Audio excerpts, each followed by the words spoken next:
ഏവർക്കും സ്വാഗതം. ഇന്ന് വളരെ പ്രത്യേകതയുള്ള ഒരു വീഡിയോയാണ് നിങ്ങളുമായി പങ്കിടുവാൻ താല്പര്യപ്പെടുന്നത്.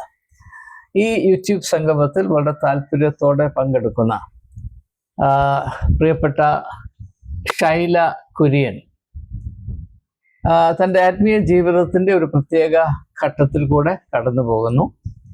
അതിൻ്റെ ഒരു അംശമായി ഞായറാഴ്ചയുള്ള പള്ളി ആരാധന താൽക്കാലികമായി ഒന്ന് മാറ്റി വെച്ചിട്ട് സ്വതന്ത്രമായി യേശുവിനോടുള്ള ബന്ധത്തെ മനസ്സിലാക്കുവാനും അതിൻ്റെ ആഴങ്ങൾ കണ്ടെത്തുവാനും ശ്രമിക്കുന്നു എന്നറിഞ്ഞതിൽ ഷൈലയെ പോലെ അനേകരും ഈ അവസ്ഥയിലാണ് എന്ന ഉത്തമ ബോധ്യത്തിൽ ഷൈലയുടെ അനുഭവം നിങ്ങളുമായി പങ്കിടുന്നത് പ്രയോജനമാകും എന്ന താല്പര്യത്തിലാണ് ഈ വീഡിയോ ചെയ്യുന്നത്.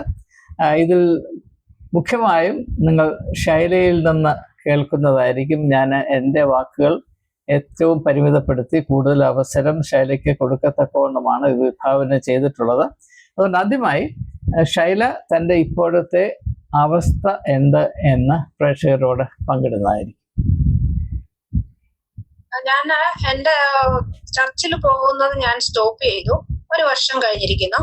അതിന്റെ മെയിൻ കാരണം എന്ന് പറഞ്ഞാൽ എൻ്റെ ജീവിതത്തിൽ അനുഭവത്തിന്റെ വെളിച്ചത്തിൽ ഞാൻ തിങ്ക് ചെയ്യാൻ തുടങ്ങിയപ്പോൾ നമ്മൾ സംസാരിക്കുന്നതും പ്രവർത്തിക്കുന്നതും കൂടെ മാച്ച് ആകുന്നില്ല. ഞാൻ ഉദ്ദേശിക്കുന്നത് പുരോഹിത വർഗമാണ്, അല്ലെങ്കിൽ ഇവാഞ്ചലിസ്റ്റ്, അങ്ങനെ പലരും. അതിൽ നല്ലൊരു ഗ്രൂപ്പ് ഉണ്ട്, ഇല്ലെന്ന് ഞാൻ ഒരിക്കലും പറയുന്നില്ല. പക്ഷെ മെയിൻ ആയിട്ട് എനിക്ക് ഫീൽ ചെയ്യുന്നത് അധികം പേരും ഇന്നതൊരു പ്രൊഫഷണലായിട്ട് വന്നു. പ്രൊഫഷണലാണ്, അത് വെച്ച് അവർ മറ്റുള്ളവരെ ത്രെട്ടൺ ചെയ്യുകയും കമ്പാരിസൺ ചെയ്യുക. ഇപ്പം എന്റെ ജീവിതത്തിലെ അനുഭവം പറഞ്ഞാല് നമുക്കുള്ള ഫെസിലിറ്റീസ്, എനിക്കുള്ള ഫെസിലിറ്റീസ് അവര് കമ്പയർ ചെയ്തിട്ട് അവർക്ക് അതില്ല, അതുകൊണ്ട് അവർക്ക് അത് ആവശ്യമാണ്, അവര് ദൈവത്തിന്റെ റെപ്രസെന്റേറ്റീവ് ആണ്. ഈ ലോകത്തില് എന്റെ അനുഭവത്തില് എന്റെ എക്സ്പീരിയൻസിൽ ഞാൻ വിശ്വസിക്കുന്നത് ഓരോ വ്യക്തിയും ദൈവത്തിന്റെ മക്കളും രാജകീയ പുരോഹിത വർഗവുമാണ്. ഒരു വ്യക്തി മാത്രമല്ല. ഇത് നമ്മൾ ഓരോരുത്തരും ചൂസ് ചെയ്യുന്ന ഒരു ഭാഗമാണ്. രണ്ടെന്ന് പറയുന്നത് ബ്രൈബിങ്. അതെനിക്ക് ഒട്ടും അക്സെപ്റ്റ് ചെയ്യാൻ മേലാത്ത ഒരു കാര്യമാണ്. ഞാനായിരുന്ന ചർച്ചിൽ എന്ത് സംഭവിച്ചെന്ന് ചോദിച്ചാല്, ഒരു ഗ്രേവ് യാർഡിന്റെ പേരില് 2021 ഒരു ഹ്യൂജ് എമൗണ്ട്, അതായത് 98 lakhs കളക്ഷൻ നടന്നു. അത് അന്ന് കോവിഡിന്റെ ടൈം ആയിരുന്നോണ്ട് പ്രീസ്റ്റും ഒരു 7 മെമ്പേഴ്സും ആയിരുന്നു അതിന്റെ മെയിൻ കളക്ഷനും ഡീലിങ്ങും എല്ലാം നടന്നത്. ഒടുവിൽ ആ ലാൻഡ് കിട്ടിയില്ല. അച്ഛൻ ആ പ്രീസ്റ്റ് അവിടുന്ന് മാറിപ്പോയി. അടുത്ത പ്രീസ്റ്റ് വന്നപ്പോ ഇത് കവർ ചെയ്യാനായിട്ട് വീണ്ടും കളക്ഷൻ ആണ് ഒരിടത്ത് ലാൻഡിന് ഇത് കൊടുക്കുന്നത്. അപ്പൊ അതിന്റെ പേരിൽ ചർച്ചിലുള്ള എല്ലാരും ക്വസ്റ്റ്യൻ ചെയ്തു ഇനി കോൺട്രിബ്യൂഷൻ ഇല്ല, മറ്റേ പൈസ 98 lakhs എന്ത് ചെയ്യുന്നു പറയണം എന്ന ഒരു അവസ്ഥ വന്നപ്പോൾ അതിന് വേഗ് എക്സ്പ്ലനേഷൻ പറഞ്ഞ് അതിനെ വിട്ടു.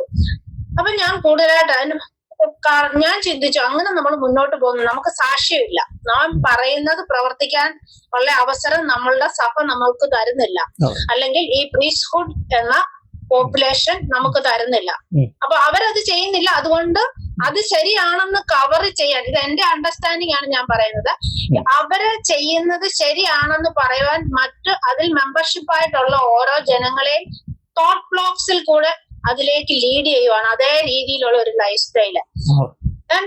അപ്പൊ അത് എനിക്ക് ഒട്ടും അക്സെപ്റ്റ് ചെയ്യാൻ പറ്റിയില്ല. അപ്പൊ ഞാൻ ഓർത്തു, ഇനി എന്തിനാ അങ്ങനെ മുന്നോട്ട് പോകുന്നത്? അത് ശൈല ഇപ്പോൾ പറയുന്നത്, ഇതുവരെ പറഞ്ഞത് പുരോഹിതരുടെ ജീവിത രീതി, ലൈഫ് സ്റ്റൈലിൽ കാര്യമായ വ്യത്യാസം വന്നതുകൊണ്ട് അവർക്ക് സഭയുടെ സ്വത്ത് കൈകാര്യം ചെയ്യുന്നതിൽ സത്യസന്ധത പാലിക്കാൻ കഴിയാതെ വരുന്നു എന്നതാണ്. അത് ഒരു വിശ്വാസി എന്ന നിലയിൽ ഷൈലയെ നന്നായി എന്താ പറയുന്നത്, അലട്ടി, സ്വൈര്യം കെടുത്തി, അത് ആധ്യാത്മികമായ ഒരു അനുഭവം പ്രാപിക്കുന്നതിന് വിഘടമായി നിന്നു. അതുകൊണ്ട് മാറി നിന്ന് സ്വയം പരിശോധിച്ച് ഇനി എന്താണ് ചെയ്യുന്നത് എന്ന് അന്വേഷിക്കാനുള്ള താല്പര്യം, അതാണല്ലോ ഉദ്ദേശിക്കുന്നത്. പറഞ്ഞാട്ടെ, ഇനി ബാക്കിയുള്ള കാര്യം. അതെ. രണ്ടാം ഞാൻ എന്നെ തന്നെ വേദപുസ്തകം വായിക്കുവാണെങ്കിലോ അതിന്റെ ഓരോ വാക്യങ്ങളും ഞാൻ സ്വയമായിട്ട് ചിന്തിച്ചിട്ട് എന്നെ തന്നെ അതിനോട് ചേർത്ത് വെച്ച് ഞാൻ വിശകലനം ചെയ്ത് നോക്കും, ഒരു അനലൈസ് ചെയ്ത് നോക്കും, ഒരു ലോജിക്കൽ ആപ്ലിക്കേഷൻ, ലോജിക്കൽ തിങ്കിങ്. ആ സമയത്ത് എനിക്ക് കിട്ടുന്ന ഒരു ഇൻസൈറ്റ്, ഒരു ആൻസർ ഉണ്ട്. അപ്പൊ അതെന്ന് പറയുന്നത് നമ്മൾ നേരോട് ജീവിക്കുക, നമ്മളുടെ ജീവിതത്തിലെ വിശ്വസ്തതയാണ് നമ്മളെ മുന്നോട്ട് നയിക്കേണ്ടത്. അതാണ് മറ്റുള്ളവരിലേക്ക് വെളിച്ചമായിട്ട് പോകേണ്ടതും മറ്റുള്ളവരെ അതിലേക്ക് ആകർഷിക്കേണ്ടത്. അപ്പൊ അവിടെ നമ്മൾ പരാജയപ്പെട്ടു പോകുന്നതായിട്ട് എനിക്ക് പലപ്പോഴും തോന്നി. എന്നാ ഈ ഇങ്ങനത്തെ ഈ മെയിൻ എനിക്ക് പ്രശ്നം വന്നത് ഒന്ന് കമ്പാരിസൺ. അത് ഇപ്പം പള്ളിയിലൊക്കെ നമ്മൾ പ്രസംഗിക്കുന്നതിന്റെ ഇടയ്ക്കും പ്രസംഗിക്കുന്നതിലും പലപ്പോഴും വരുന്നത് ഇന്ന ആവശ്യം പള്ളിയിലുണ്ട്, പാഴ്സനേജ് പണിയുക അല്ലെങ്കിൽ ഗ്രേവ് യാർഡ്. അപ്പം പുരോഹിതന്മാരുടെ ഒരു മെയിൻ ദൗത്യമായിട്ട് എനിക്ക് ഫീൽ ചെയ്യുന്നത് അവർക്കൊരു പെർഫോമൻസ് വേണം, അതിന്റെ ഒരു അപ്പലോസ് വേണം, ഒരു അപ്രിസിയേഷൻ വേണം. അപ്പൊ പാഴ്സനേജ് പണിയുക അല്ലെങ്കിൽ പള്ളി പുതുക്കി പണിയുക, ഈ കറണ്ട് ഒരു സിറ്റുവേഷൻ നമ്മൾ നോക്കിയാല് പ്രത്യേകിച്ച് കേരളത്തിൽ എന്ന് പറഞ്ഞാൽ ഒരു 50 and above ആണ് മജോറിറ്റി ഓഫ് ദ പോപ്പുലേഷൻ ചർച്ചിൽ വരുന്നത്. അതിന് താഴോട്ടുള്ളവരെല്ലാം ഔട്ട് ഓഫ് കേരള മൂവ് ചെയ്തു. അല്ല, ഞാൻ ഇതൊരു കേരളത്തിലെ പ്രോബ്ലം അല്ല, ഞാൻ കേരളത്തിലോട്ട് വന്നിട്ട് 5 മാസമേ ആയുള്ളൂ. ബട്ട് ഇവിടെ വന്നു കഴിഞ്ഞുള്ള എന്റെ അനുഭവം, ഞാൻ പള്ളിയിൽ പോകുന്നില്ലെങ്കിലും എന്റെ ആവറേജ് എനിക്ക് എന്റെ അനുഭവം വെച്ച്, കേരളം വിട്ടാലും ഇതൊക്കെ തന്നെയാണ്, കുറച്ചുകൂടെ ബെറ്റർ ആണ്. അപ്പൊ അവരെല്ലാരും വെളിയിലോട്ട് പോവുക, കുഞ്ഞുങ്ങളെല്ലാം വെളിയിലോട്ട് പോവാണ്. കാരണം നമ്മുടെ കൾച്ചർ, നമ്മുടെ രീതി ഒന്നും ശരിയാവുന്നില്ല, അവർക്ക് പഠിച്ചാൽ ഓപ്പർച്യൂണിറ്റീസ് കിട്ടുന്നില്ല, ജോബ് ഓപ്പർച്യൂണിറ്റീസ്, പല കാരണങ്ങൾ, അവരുടേതായ കാരണങ്ങൾ. പേരൻസും ഇതിനെ എൻകറേജ് ചെയ്യുന്നു. ആ ഒരു സിറ്റുവേഷനിൽ മോറൽ ലൈഫ് അല്ലെങ്കിൽ ചർച്ചിലെ ആണെങ്കിൽ റിലീജിയസ് വൈസ് ആണെങ്കിലും ഉള്ള റിജിഡ് ഫോഴ്സ് ചെയ്യുന്ന പ്രാക്ടീസസ്, ഇതൊക്കെ അവരെ മാറ്റി ചിന്തിപ്പിക്കുന്നു.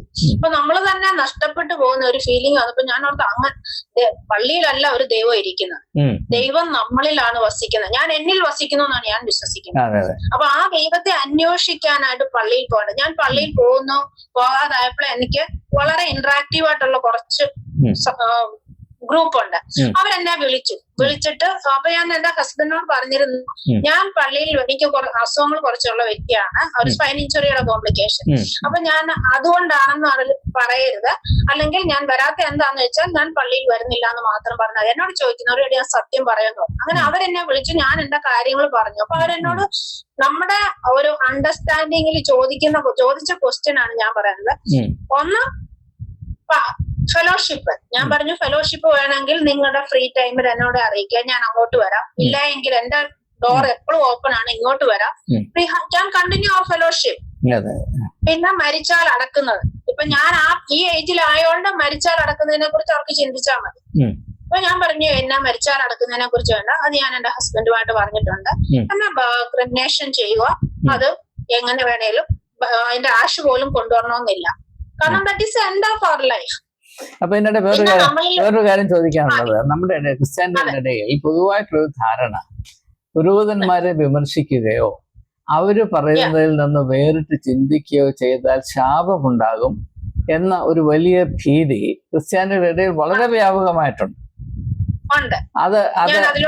അത് ശൈലയെ ബുദ്ധിമുട്ടിക്കുന്നുണ്ടോ? എനിക്ക് അതിൽ പേടിയില്ല, ഞാൻ അങ്ങനെ വിശ്വസിക്കുന്നില്ല. കാരണം അത് എന്നോട് പറഞ്ഞ വ്യക്തികളോട് ഞാൻ പറഞ്ഞത്, അങ്ങനെയാണെങ്കിൽ ഒരു ഹിന്ദുക്കളായിക്കോട്ടെ, മുസ്ലിംസ് ആയിക്കോട്ടെ, ക്രിസ്ത്യൻസ് ആയിക്കോട്ടെ, എല്ലാവർക്കും രോഗവും പ്രയാസവും വേദനകളും ups and downs in the life ഉണ്ട്. അത് പുരോഹിത വർഗത്തിലും ഉണ്ട്. അപ്പൊ അവിടെ ഒരു സെപ്പറേഷൻ ഇല്ല, പാർഷ്യാലിറ്റി ഇല്ല.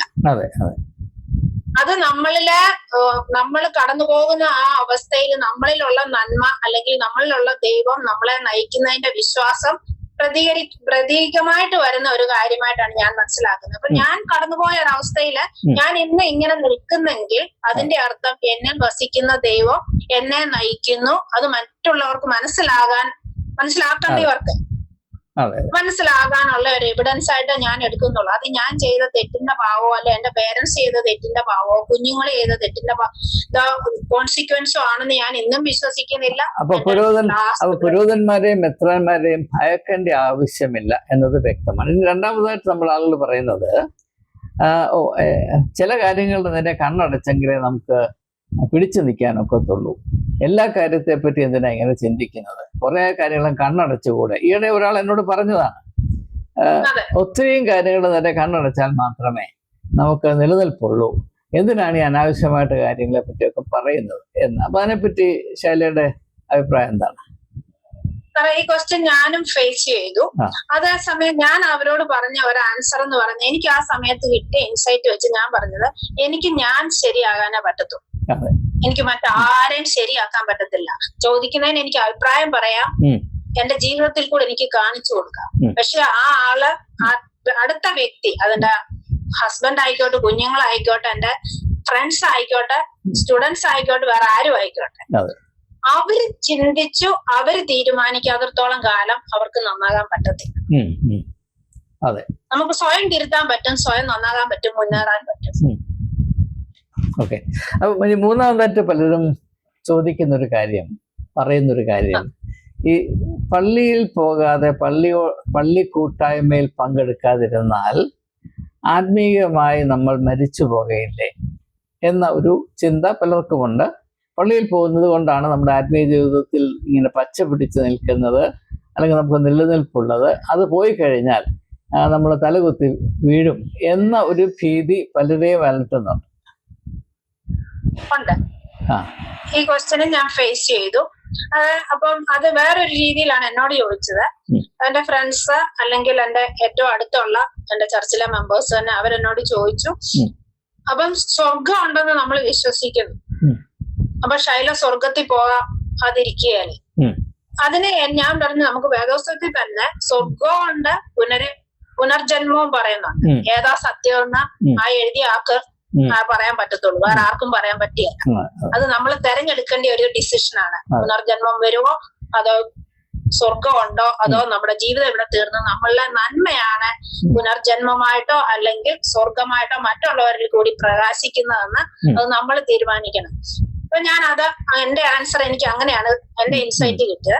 അപ്പൊ ഞാൻ പറഞ്ഞു, ഞാൻ അറിഞ്ഞുകൊണ്ട് ഡെലിബറേറ്റ്ലി ഞാൻ ആരെയും ഹാം ചെയ്തിട്ടില്ല, സ്വയമായിട്ട് ഞാനൊന്നും ചെയ്തിട്ടുമില്ല. ഇന്ന് വരെ എനിക്ക് പറയാൻ പറ്റും, ഞാൻ ബ്രൈബ് ചെയ്തിട്ടില്ല, അങ്ങനത്തെ ഒരു കാര്യങ്ങൾ എന്റെ നേട്ടത്തിന് വേണ്ടി ഞാൻ ഒന്നും ചെയ്തിട്ടില്ല ദോഷമായിട്ടുള്ളത്.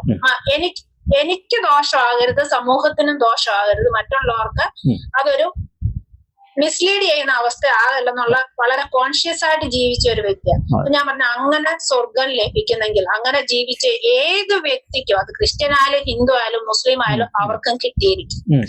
അപ്പൊ അവരും വളരെയധികം കൺവിൻസ്ഡ് ആയിരുന്നു, അവരും വളരെയധികം അതിനകത്ത് പോസിറ്റീവായി. അവരിത് പറഞ്ഞൊരു കാര്യം, ഇനിയും ഞങ്ങൾ ഇങ്ങനത്തെ ഒരു കാര്യത്തിനും മെമ്പർഷിപ്പും കാര്യങ്ങളും അല്ലാത്ത ഒന്നിനും ഞങ്ങൾ പള്ളിയിൽ കോൺട്രിബ്യൂട്ട് ചെയ്യുകയല്ല. അത് പാവങ്ങൾക്ക്. ഇപ്പം എന്റെ പ്രിൻസിപ്പിള്, നമുക്ക് എലിജിബിൾ ആയിട്ടുള്ള, അവർക്ക് ഏതെങ്കിലും കാരണങ്ങൾ കൊണ്ട് ജോലി ചെയ്ത് ജീവിക്കാൻ ഉപജീവനം ഇല്ലാത്ത ഒരാൾക്ക് ആ പൈസ കൊടുത്താൽ അവർക്കത് പ്രയോജനമാണ്. അല്ലെ ഒരു കുട്ടിയെ പഠിക്കണമെന്ന് ആഗ്രഹമുണ്ട്, അവർക്ക് പഠിക്കാനുള്ള സാഹചര്യം ഇല്ലാത്തൊരു കുഞ്ഞിനെ പഠിപ്പിച്ചാൽ അത് ഏറ്റവും വലിയൊരു സാക്ഷ്യമായിട്ട് ഞാൻ കണ്ടതാണ്. അതൊരു അടുത്ത സിറ്റിസൺ ആണ് വേൾഡിന്റെ. അപ്പൊ ആ നമ്മളിലുള്ള പ്രകാശം അത് മറ്റുള്ളവരിലേക്ക് പോകും. ദാറ്റ് ഈസ് ഇറ്റേണിറ്റി എന്നാണ് ഞാൻ വിശ്വസിക്കുന്നത്. അപ്പൊ ഈ ഒരു വർഷമായിട്ട് പള്ളിയിലുള്ള ആരാധനയിൽ പങ്കെടുക്കാതിരുന്നത് കൊണ്ട് ശൈലയ്ക്ക് ഏതെങ്കിലും വിധത്തിലൊരു നഷ്ടബോധമുണ്ടോ? ഇല്ല സാറേ, ഭയങ്കര സന്തോഷമാണ്, ഞാൻ സമാധാനമാണ്, പീസ്ഫുൾ ആണ്. അത് രണ്ട് കാരണം കാണാം. ഹസ്ബൻഡ് അത് അക്സെപ്റ്റ് ചെയ്തിട്ടുണ്ട് പോസിറ്റീവായിട്ട്. കാരണം എന്നോട് ഒരു ക്വസ്റ്റ്യനെ ചോദിച്ചുള്ളൂ, ആർ യു എത്തിസ്റ്റ്? ഞാൻ പറഞ്ഞല്ല, ഞാൻ ജീവിതത്തിന്റെ അനുഭവത്തിൽ നിന്ന് ഞാൻ കടന്നു. ഞാൻ ഓൾമോസ്റ്റ് പാരലൈസ്ഡ് 1/5 ആയിരുന്നു എന്റെ നെക്ക് തൊട്ട് ലെഗ് വരെയുള്ള സ്ട്രെങ്ത്. അത്രയും പോയിട്ട് ഞാൻ റിവേഴ്സ് ആയ ആള്. അപ്പൊ ഞാൻ അങ്ങനെ എന്റെ ജീവിതത്തിന്റെ അനുഭവത്തിൽ നിന്ന് എന്നിലൊരു ശക്തി ഉണ്ട്, അത് ആണ് നമ്മൾ ദൈവം എന്ന് അറിയപ്പെടുന്നതും നമ്മൾ വിശ്വസിച്ചത്, നമ്മളെ പഠിപ്പിച്ചു തന്നോ എന്ന് വിശ്വസിക്കുന്ന ഒരു വ്യക്തിയാണ്. അപ്പൊ ആ അനുഭവിച്ച് എനിക്ക് പിന്മാറുക ഇല്ലെന്ന് എനിക്ക് വിശ്വസിക്കാൻ പറ്റിയല്ല, ഉണ്ടെന്ന് എനിക്ക് ആരെയും കാണിച്ചു കൊടുക്കാൻ പറ്റിയല്ല, എന്റെ ജീവിതം കണ്ടുപഠിക്കാനേ പറ്റത്തു.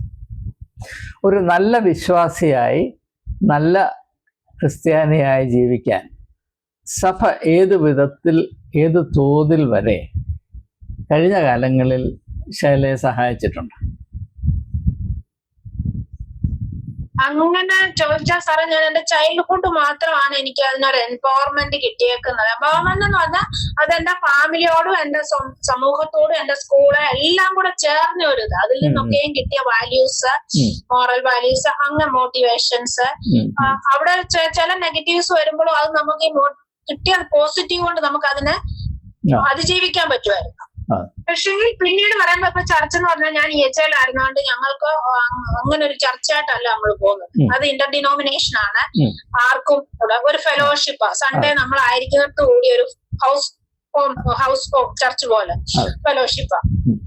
അപ്പൊ അങ്ങനെ നമുക്ക് അവിടെ ഒരു പ്രശ്നങ്ങൾ ഉണ്ടാകുന്നില്ല, കോൺട്രിബ്യൂഷൻ ഇല്ല, ഇങ്ങനത്തെ ഒരു ഇഷ്യൂസ് ഉണ്ടായിരുന്നില്ല.